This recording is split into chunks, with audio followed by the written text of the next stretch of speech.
Okay, good morning mga kapawis. Okay, meron tayong balita kasi ang daming nag-message sa akin tungkol doon sa libre na training, yung libre na actual tutorial dito sa shop ko. Ito, totoo. Makikita nyo sa mga vlog, may nag-training sa akin dyan. 3 days na ngayon, si Marlo Sigardin. Ito, makikita nyo yan. Yung board, oh. Yan. Pangatlong araw niya ngayon. Actual talaga siya tinuturuan. Ngayon dito kasi, nakiusap naman siya nga. Gusto niya magtuloy-tuloy training daw para matuto siya. Sabi ko, sige, pero magtuloy-tuloy training. So dito, actual talaga, ituturo natin yung para matuto ka kung paano talaga humawak ng tools, paano magpa-class, paano mo gawin, paano maglinis sa makina, para ma-apply mo rin balang araw pag ikaw magtayo ng sariling shop o mamasukan ka, na hindi lang sa pag alam ng mga pangalan ng parts, hindi lang sa pag ayos ng motor, kailangan mo rin na makikita sa customer o maipakita mo sa customer na paano maglinis din ng makina. Ngayon, actual sila, pinabaklas na sila dito kasi may siraw. Connecting rod. Ito yung ano ba nakaraan? Ito yung nakaraan na maingay. Oo, yung maingay siya. Wala pang galaw yan ngayon. Anong year model nito? 2017. 17? Ang bilis masira ng Conrad. Nagalaw ng zero to na? Ay, hindi pa nagalaw yan, makina? Parang overhaul na to? Ay, hindi pa? Hindi pa na overhaul. Hindi pa yan overhaul? Ano yan, brand new mo binili? Brand new mo binili? Bakit ganyan ang itsura ng ano nalagay ng kung brand new? Ganito talaga yung gawa ng kwan?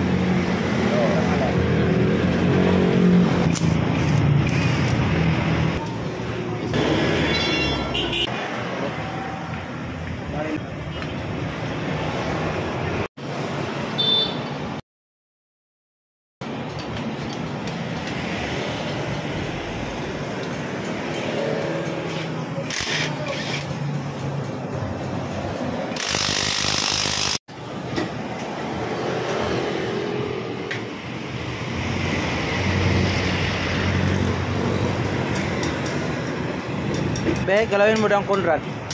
Taas baba. Taas baba. Ito, ikot.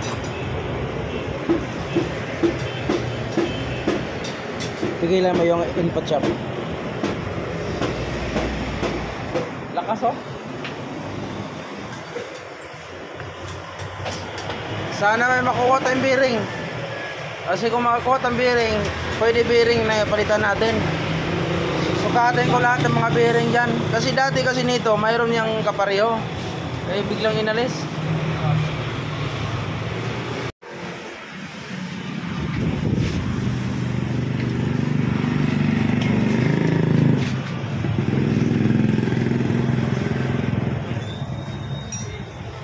Test mong Conrad. Test mo. Paano mag-test ng Conrad? Very good. Anong sira yung daot? Anong sira yung daot? Nakaintindi kag daot, pre? Nakaintindi kag daot? Daot? Daot, oo. Daot? Oo. Di ka intindi. Ayun yung sira. Ito yung training natin, pinaka-test natin. So dito mga kapawis, yung customer natin, ang pina-overhaul niya is Honda RS125. Alam naman natin yung RS125, walang nilalabas na connecting rod yan, kundi buong crankshaft. Magkano crankshaft yan? Nasa 5,000 plus. O hindi ako nagkamali. So, double check natin yung price. Ngayon, nasira niya connecting rod, oh.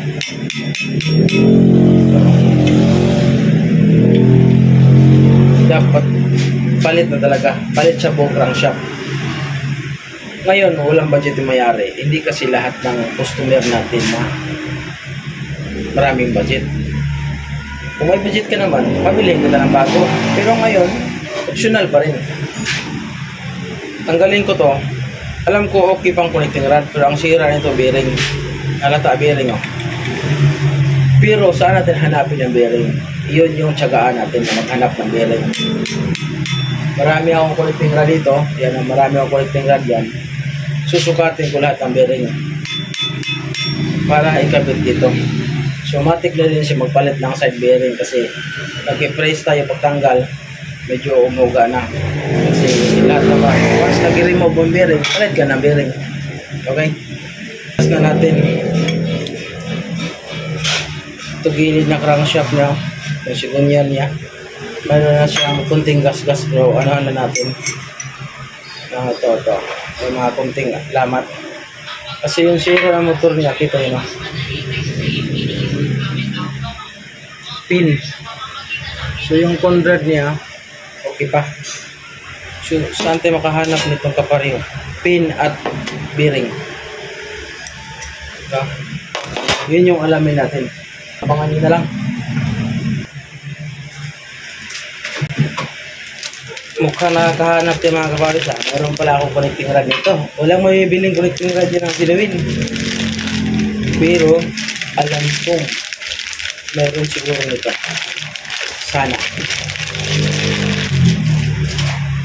Sana kasukat.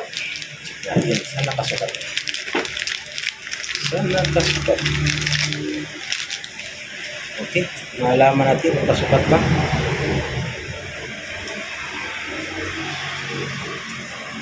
Okay, tapos i-test natin doon sa ano niya, lumang connecting rod. Sus, very good. Mayroon ka pareho. Susukatin natin sa kanya pin. So paano malaman? Susukatin natin sa pin, diba? Sukatin natin itong luma. Okay. 13 mm. Perfect. 13 mm. Ayos. Ngayon, titingnan natin yung haba ng piston. Sukatin itong haba.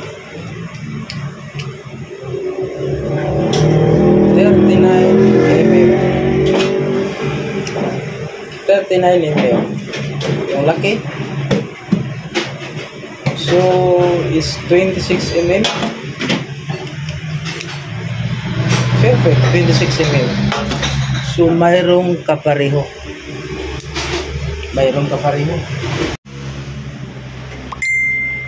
So nakabit na natin mga kapawis. Ito, brand new na oh. Okay, brand new. Wala kang marinig. Dito sira na. So ang ipapalit natin na side bearing original, yung mga koyo na talaga oh, kita nyo original yun, mamahaling bearing. So yun yung ilalagay natin dito. So malaking save niya, di ba? I-search nyo ako 5,000 plus ba to? Crankshaft RS1255. Okay? Okay. Tapos na. Napalitan natin ng conrod, side bearing, solve ang problema sa mayari. Ay.